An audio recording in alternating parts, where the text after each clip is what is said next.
Hi. You're awake? Yeah. You slept a long time. How long? A couple of days. A couple of days. Yeah. I was in this for a couple of days. You were tired. I arrived here 2 days ago. Yeah. Were you here? Yeah. Oh.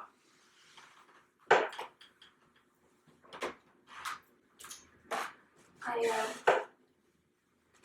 got you some clothes. I thought you could use some clothes. I made soup.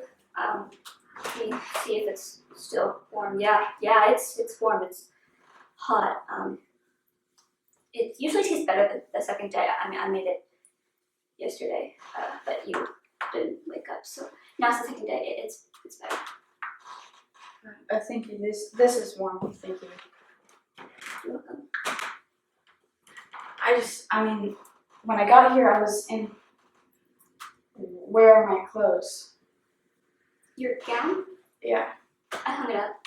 And my shoes? Those slippers? Yes. Well, I couldn't quite figure out what to do with them, so I put them in the oven, to kind of dry them out. But then when I was making dinner, I forgot, so they got cooked. Cooked? Yeah, pretty much. Oh. I'm really sorry. It's alright, I guess. They weren't in great condition anyhow. No, sure they weren't. And they weren't exactly the type of shoe you actually could have. What? They were a very specific type of shoe. Oh. It wasn't like you actually could have worn them anywhere. Especially not here. No, not here.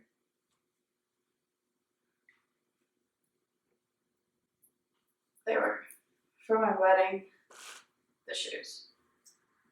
Oh, they looked like they were made out of paper. They're silk. Oh. With lace edges. Oh. It cost $125. $125? Yes. Jesus! It's so bright. Jesus Christ! Really, it's fine. They were only this big. They were for my wedding. Oh. I'm really sorry I cooked them. It's okay. It's okay. Have we met? When? Well, earlier. Well, no, we didn't exactly meet, but you arrived. I arrived. Yes, and then shortly thereafter, you went to sleep suddenly. I just laid down and went to sleep. Yes. Well, no, you sort of fainted. I fainted. Yeah. I don't remember fainting. I do. I remember. So I just fell down onto the floor. You sort of sank very gently. Oh. I sank. Yeah. And one night, I think it was the first night, you sort of rose up. I rose up.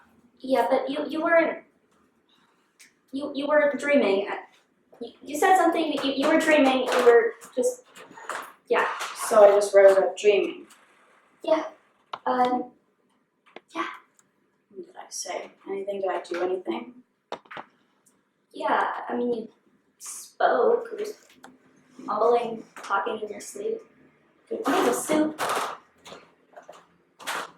When I rose up, could you understand anything that I said? Uh-huh. What did I say? You said you were the prettiest girl I'd ever seen.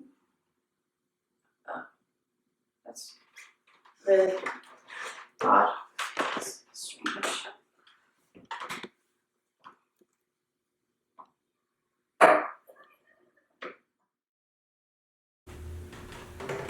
What I'll do, I'll call AAA AAA? and get somebody out here to fix my car.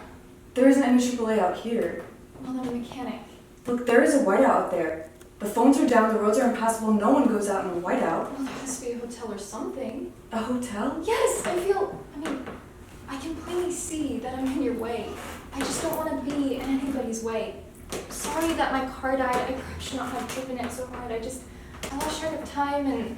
You just lost track of time? You mean you lost track of weeks? I don't know. Well, you must have been driving for a couple of weeks. I don't know. You just don't know? Just have no idea at all. No. Okay, I was just trying not to fly through the windshield. I was trying not to crash into space. I'm still trying. Even as I'm standing here, I'm trying. You feel right now, as we speak, that you might crash into space? Yes. Right this minute, while you're standing here talking to me, you're hurtling forward. Yes. Well, you're not. You're mistaken, you're just standing there. It's hard to say. Well, it's hard for you to say. It isn't hard for me to say. I can see you very plainly. You see what you can see. I see what I can see? I mean, we, all of us, see what we can see. Well, what else could we see? I don't know, but sometimes you might get a hunch that there's something so important, vital, going on just beyond your peripheral vision. Sometimes you might get a hunch like that. I don't get those hunches. Well, you're lucky. No, my hunch is that something is going on. And it's not just right beyond your peripheral vision. It's staring you so hard in the face that it's about to knock your eyes out. Except I don't know what it is. But you do. You know exactly what it is, so what is it? How come you're not getting married? What? I mean, what happened? You get a telegram informing you that your fiancé was wanted for murder in Nevada? Or that he was already married to 7 other women in 7 other states? Or that he used to be a woman, or what? No, nothing like that. Then what? I was just... What? Look, listen, I'm not even standing here for one.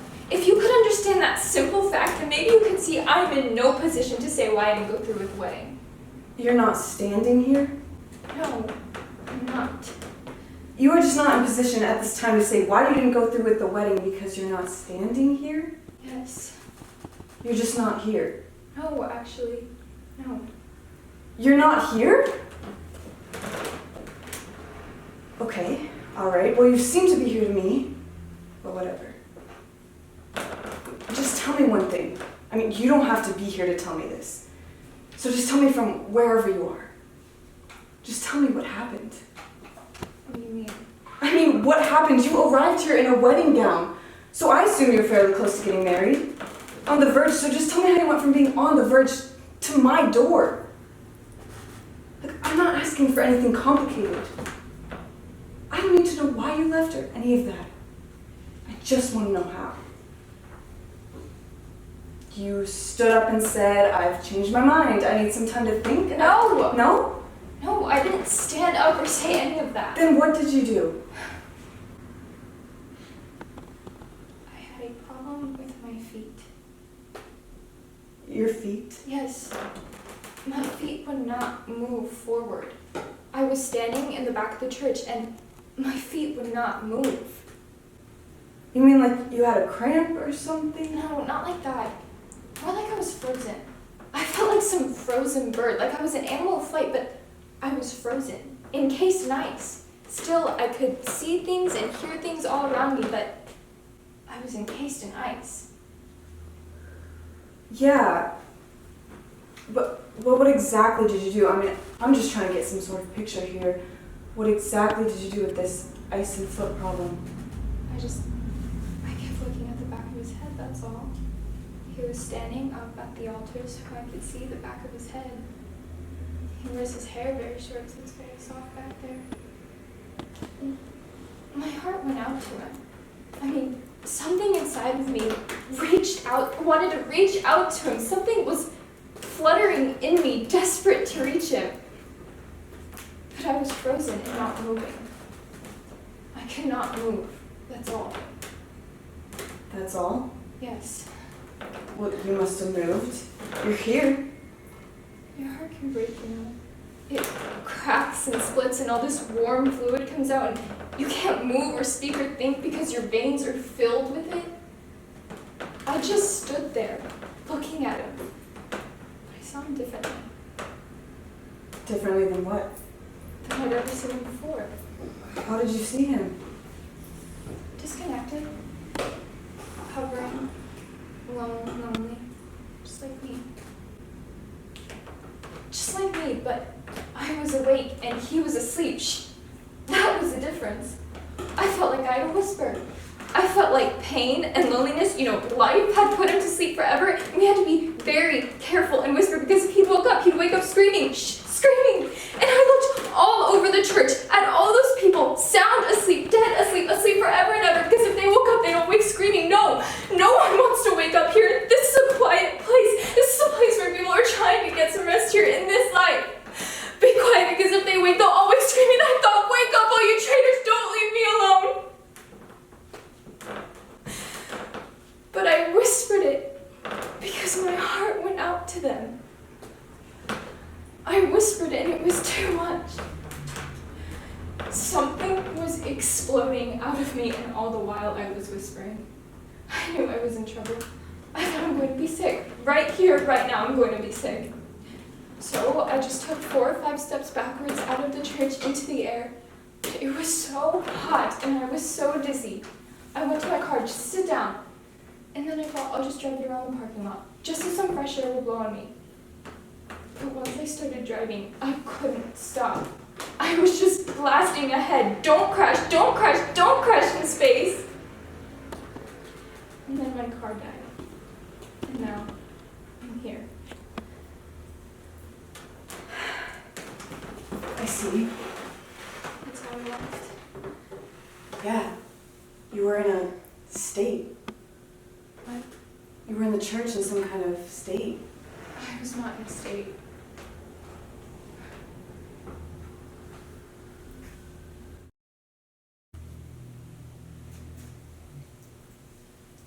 Yeah.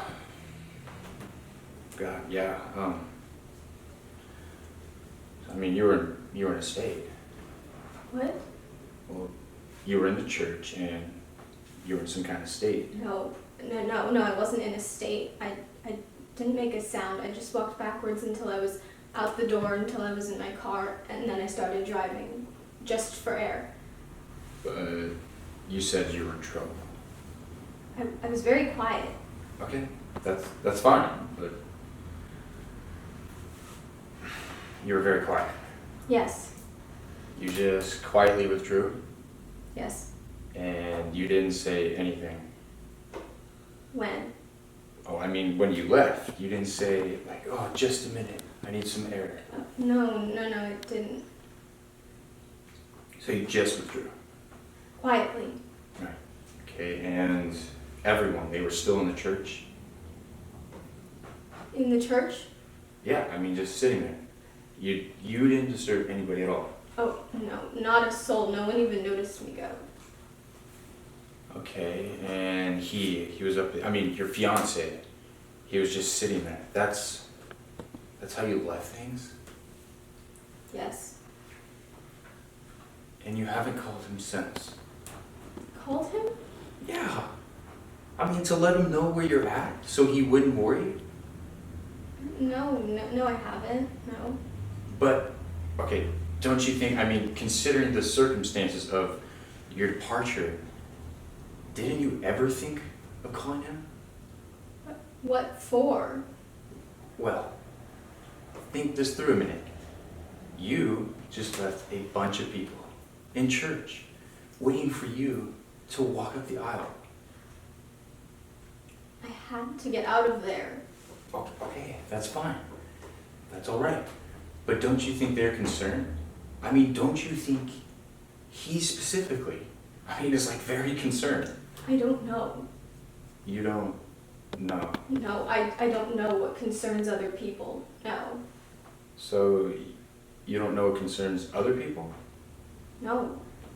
Well, if you were in a church and you were in a wedding and you just suddenly disappeared, I can tell you that. Look, frankly, you can't tell me anything. You don't have any more idea what Bronco thinks than I do. Bronco? It's his nickname. What? Bronco? He's from Texas. Okay, what's his real name? Walpole. Walpole? Walpole Weatherworth. You're telling me you almost became Mrs. Walpole Bronco Weatherworth? Oh, for Pete's sake. Oh my god.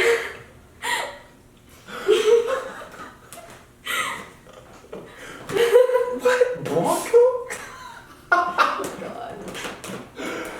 Oh my god, that's so good.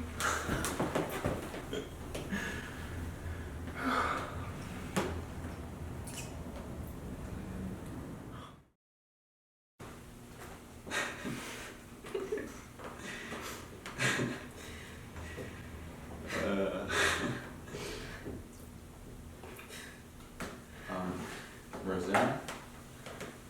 I messed up. I messed up real bad. Look, I'm sure whatever happened, I'm sure you can... I'm a weak person. I'm a very weak person.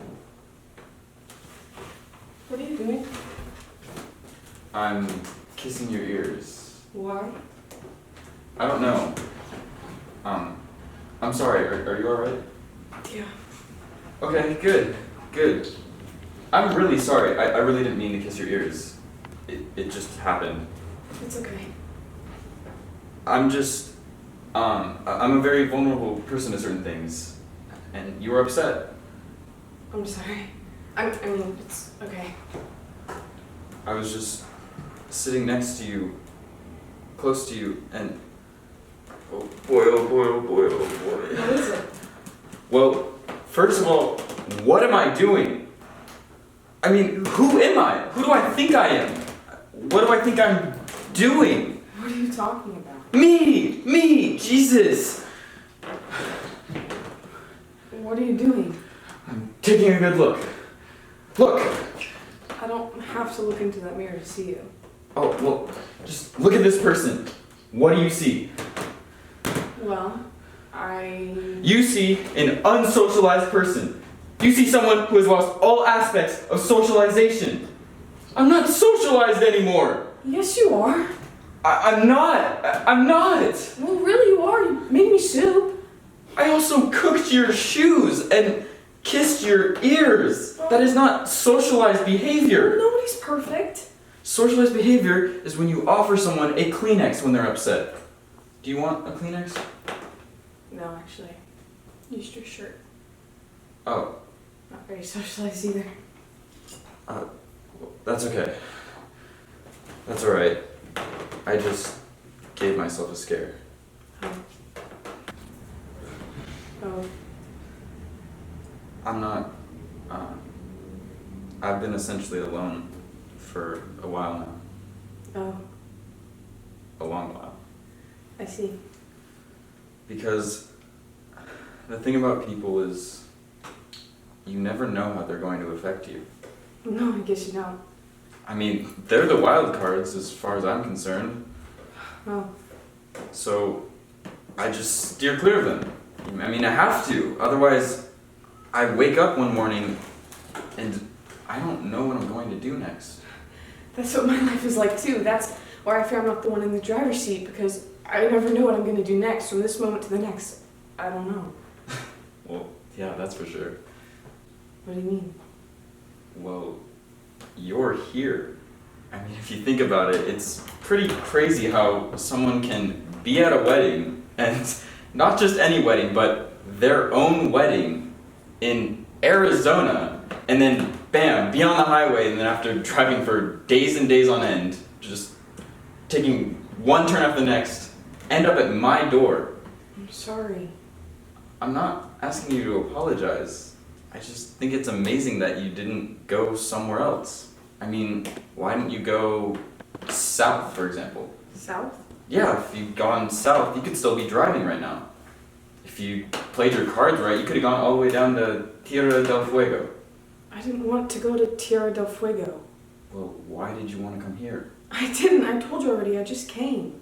Nobody just comes here. Why? Nobody. Why are you attacking me? Who said I was attacking you? I said. I'm not attacking you. I'm simply pointing out that nobody just happens to Kiss a total stranger's ears? What? It's the same thing. We both just had impulses. Impulses! Impulses! You drove 3,000 miles on an impulse? I got in my car on an impulse. I don't remember the rest. Look, you did a gigantic, unbelievable thing. I did a small. Small. Kissing somebody is not small. It's a hugely not small thing to do. It's intimate. Whoa, hold on. There is something I think we gotta get straight. Something you gotta understand. I have worked very hard to have this life. My life. I work, I cook, I clean, and I come here and I try to live. I've been trying to kind of live. That's all. It just takes a certain amount of effort. Effort? Yes! Just to live. And not to tear everything to shreds. And I do all right. I have been for quite some time. Doing all right. I thought I was doing all right. And now you come along. And it's like I am just holding onto the deck. Just holding on. But right underneath me, there is a current about to tear me right the hell away from whatever it is, whatever little safe harbor I've managed to latch onto. I mean, I can feel it. I'm in with the sharks.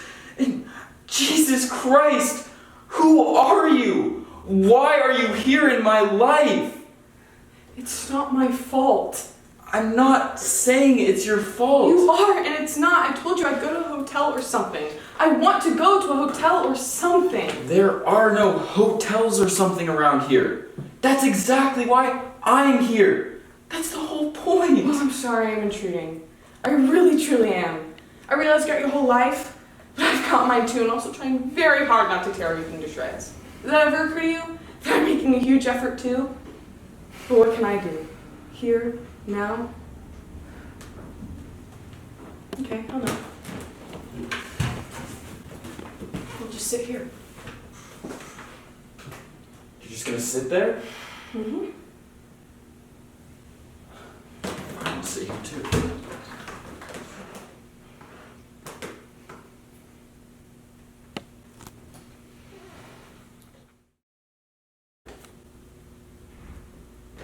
Okay, what are you doing? Taking up as little of your privacy as possible. That's very funny. I'm not trying to be funny. So you're just gonna sit there Until the storm's over, yeah.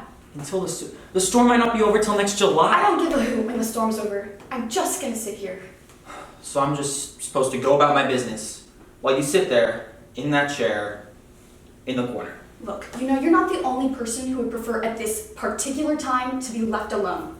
Oh, excuse me. You come into my home, my sanctuary from Arizona, and inform me you'd like to be left alone? At least I was trying to be polite about it, but yes, I would like to be left alone. Yes, I wish you weren't here. Yes, as a matter of fact, I wish I'd come here on one of the weeks where you were off on that oil rig. Okay? How do you think it feels to wake up in some barn, or whatever this is, with an angry, hostile stranger? I cooked you a cauldron of soup. You cooked my shoes! And it's clear you don't want me here. Well, I don't want anyone here. Well, I don't want to be here either. You think I want to be here? I don't. I wanted to die. That's what I wanted. I wanted to die. But instead, I'm falling backwards out of a church and flying forward through space, and then suddenly, through no will of my own, I am driving, just hoping that my car will evaporate on the road and I'll go flying out like some unleashed coil into nothingness. I thought that might happen, and I welcomed it. But instead I end up in this freezing storm, this whiteout, and suddenly I realize I'm gonna die, and I want to live. So I save myself, and the truth is, I don't like it. I don't. Life, death, it's just one big tragedy. I mean, somebody can love you. Somebody can touch your soul. That's what they can do. They can touch your soul. And then, bam, something happens, and they can't even remember you. They can look at you and not even remember who you are. After they've touched your soul, after they made an indentation on your soul, after they've dug into you so deep that they've become part of you, part of every cell, and part of your skin and under your skin, and so digging them out leaves you full of rooted out holes, and you're disfigured and ruined and alone. What are we talking about here? I can see we're talking about something. I want to know what. Nothing. We're not talking about anything. We are definitely talking about something. But whatever it is, we're not talking about it anymore. Yes, we are. No, we're not. We're still talking about it. I want to know who your fiance, Bronco, look, whoever the hell he is, did he say something? What? Did he do something? Not do something? What? No, this has nothing to do with him. Then who does it have to do with? Don't know. Not you. That's for sure, not you. Not me. Not me. Okay, let me tell you something. Look at me. Look at me. I'm all screwed up. You know, and I wasn't like this till you walked through that door. Before you walked through that door, I was becoming a gray man. And that's all I wanted to become. A gray man. That's all I wanted. But now, I'm standing here. I'm sweating. My heart is pounding. Just 5 minutes ago, I was kissing your ears, and I don't know what's gonna happen next, okay? I don't know. To tell you the truth, half my mental energy at this particular time is fixed on the fact that, for some reasons I can't fathom, I want to kiss you more. And at that same time, in that same exact moment, the other half of me is fixed on the fact that, for very clear reasons, I don't want to kiss you more. So, are you beginning to see where I'm coming from? Okay, I'm in a state. I'm about to explode. Don't tell me this has nothing to do with me.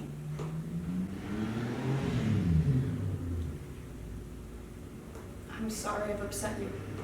You're sorry you've upset me. I just want to be left alone. Well, that's too bad. What's that supposed to mean? That's too bad that that's what you want, because you can't have it. You're not alone. See me? I'm here. I can see that.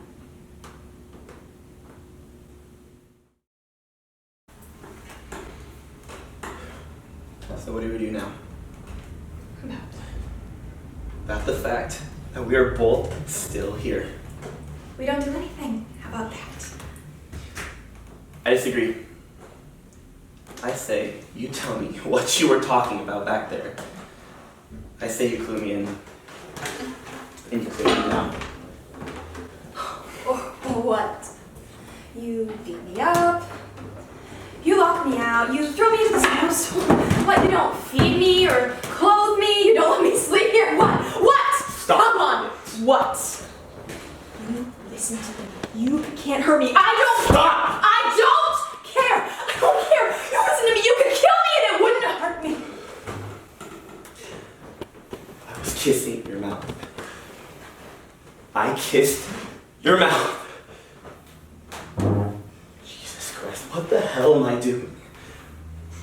Where the hell am I going? I was living here perfectly fine, minding my own business before you got here. And now I'm going somewhere. But where am I going? I'll tell you another thing. Even after I got to where I was going, I still don't know where I am. Well, no thanks. I've been on that roller coaster once. You stay away from me. Me. Yes. I haven't done it. You came in wearing those shoes. What? You came in here in the middle of the night, freezing cold, wearing paper thin shoes.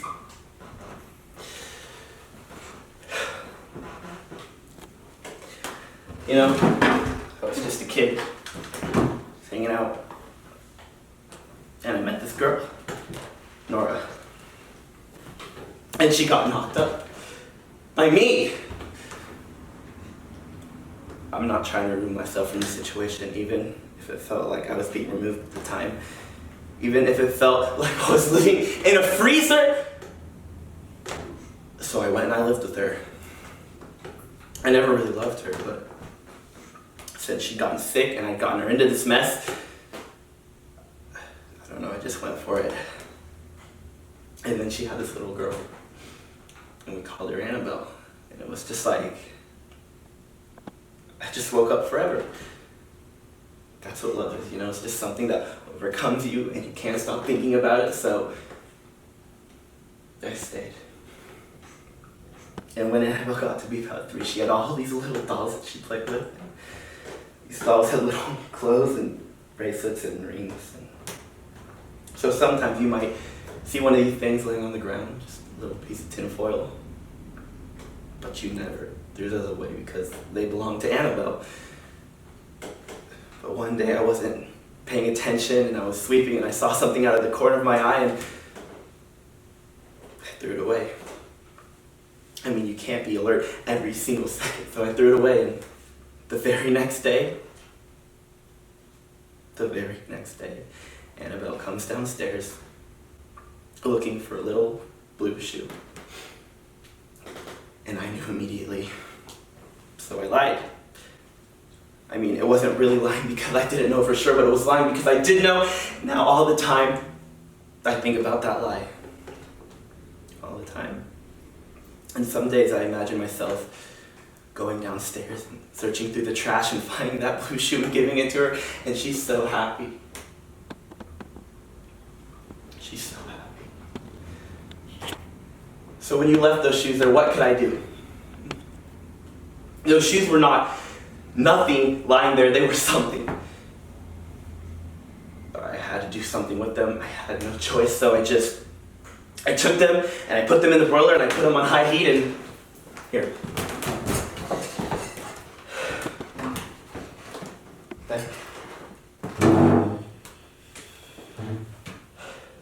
I cooked them. I purposefully, willfully destroyed them.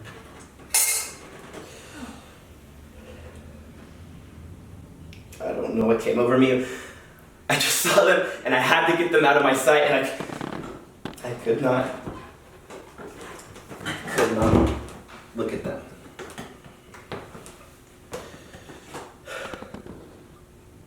They're just shoes. They were valuable shoes. No, the truth is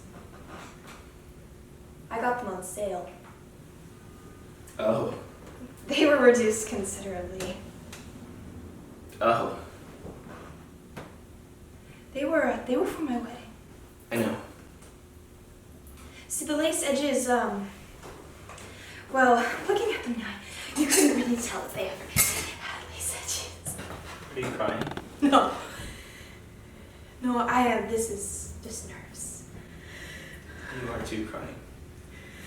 No, I'm not crying. This is just a tremor, okay? I don't cry. I'm not crying. This is not really crying.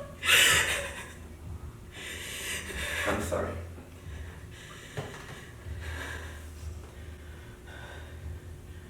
I'm sorry.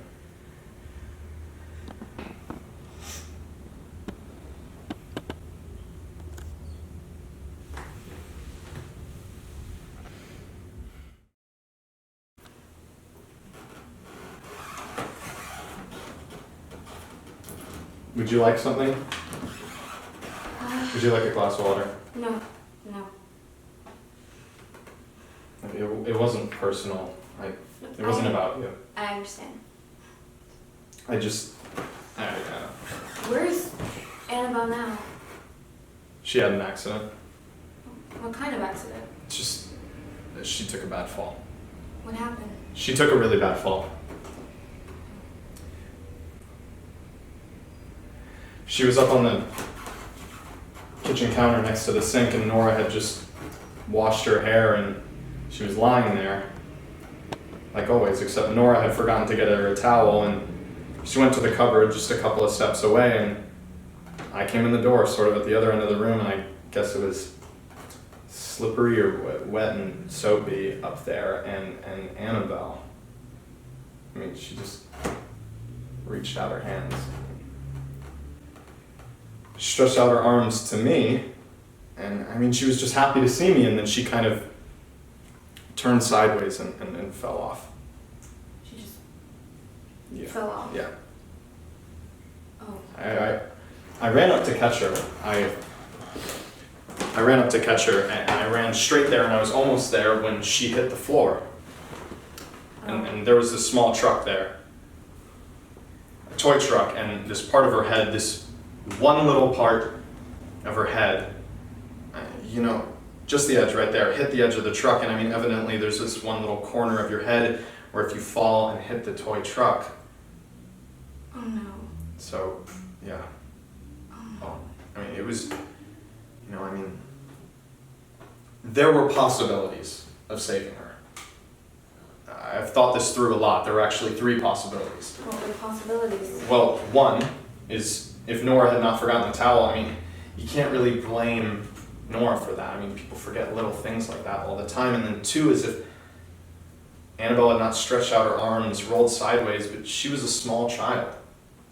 I mean, balance is something even an adult occasionally underestimates. And then 3, and the last and final hope to save her, is if I had caught her. It wasn't your fault. You weren't there. You cannot imagine how close. But it wasn't your fault. You cannot imagine. You can't imagine how close.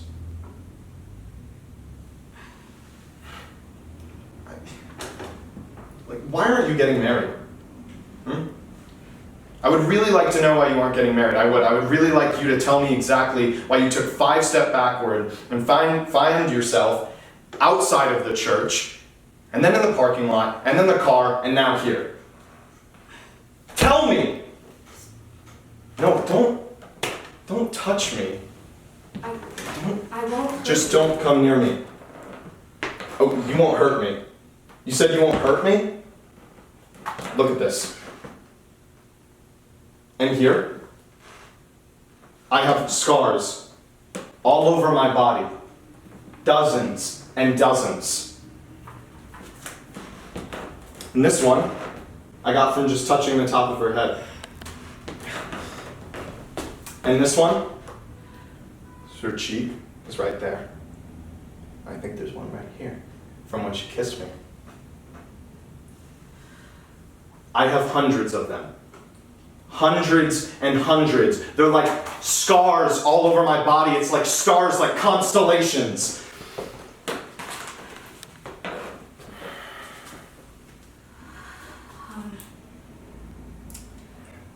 Did you ever think that a really long time ago, when you were a small child, that you were visited by an extraterrestrial? And they say that when you're visited by an extraterrestrial, they put this spell on you, so you can't remember the encounter, and you go to bed with this sad kind of longing for something, and you don't know what, and you carry that sad kind of longing with you for the rest of your life. And they say that if by chance you get hypnotized, and the encounter gets revealed under hypnosis, and it's no longer like this sad knowing, but a real thing which you know about. And it doesn't matter if people think you're crazy, talking all the time about your extraterrestrial encounter. It doesn't matter because you know what had been lost for so long, and you feel greatly relieved. I wish I knew what it felt like to be greatly relieved. I mean, I'm not a healthy person, as I have said. I mean, I'm at this point in my life where I'm relying on the long shot. I'm truly at this point where I feel like an extraterrestrial will come to me, and then I'll feel connected to him right away, and he'll say, yes, it was me. It was me who touched you. And I won't care if he's very small or if he's milky white. I won't care if I just know he's the one. If I just know he's the one. No, I don't believe in extraterrestrials. I can't. Can't? I mean, someone who just shows up at your house from outer space, I doubt it. But the possibility. The possibility? The possibility Do you want to know how Annabelle really died? Huh? Do you? I loved her. I loved her. That's all. If I had not loved her so much, she never would have stretched out her arms to me. What are you trying to do? Wipe her out? Take her life away from her? Don't you understand? She had something. She was loved. I mean, if she wasn't loved, she would have been... What? Indistinguishable. What do you mean? I mean that is not living. Just being obliterated like that. Just waking up one morning and you're looking at a chair. And it's not a chair anymore, it's nothing. Something that might attack you, nothing. Nothing that hurts you, nothing that means anything to you, nothing. Or you're looking at your daughter and she's no one, a burden you've shucked off, nothing. Look at me, look at me. I was bound for glory. I mean, I had expectations. Do you understand? I was alive. I was free, and now I'm hovering, and I'm hovering, and I'm hovering, and I can't stand it. I want to come in for a landing. I just want to land. You're not hovering. You're right here. No, I'm not. I'm really not. Okay, it was my wedding day, and I was waiting in the vestry about to go in, and there he was. I didn't even know he was coming. I was so surprised. And I looked at him and I said, Daddy! And he looked around like someone else had been calling him, and I said, Daddy, it's me, it's Rosanna. And he looked right into my face, right into it, and he said, well, it's very nice to meet you, Rosanna. I do believe you're the most prettiest little girl I've ever seen. He looked right into my eyes, and he saw nothing. No one. And I wanted to help him, just open the floodgates, so I hit him. I threw him against the wall, and I punched him with my fist. His head started bleeding, but that didn't stop me. I wanted to hurt him. It wasn't his fault. I don't care. He is a part of me. He is in every cell. He is in my skin, and he is under my skin, and I could feel myself being ripped to shreds. I could feel him being gouged out. Yeah, and I could feel myself being ascended into space, and I just thought, God, I had to have someone. If I don't have someone, I will die. Is that too much to ask for? Just someone who is awake and who sees you.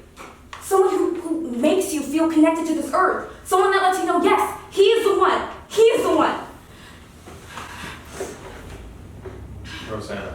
No, you just want to wipe everyone out. No, okay? no, I don't. Well, you don't have to worry about wiping me out because I'm not here. No, yet you are here, please. No, just leave me alone. Okay. I won't leave you alone. Listen to me. You're right here. You're with me. I can feel you. This has nothing to do with you. Nothing. It's just me. It's Just you. There's no just you. Yes, there is. I am. You are. You're the prettiest girl I've ever seen. And your heart is beating very fast. No, it's Yeah, not. yes, it is. I can feel it. No, you And can't. you can feel it too.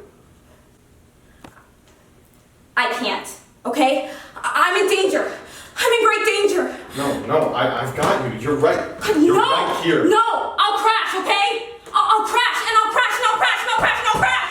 No, hey.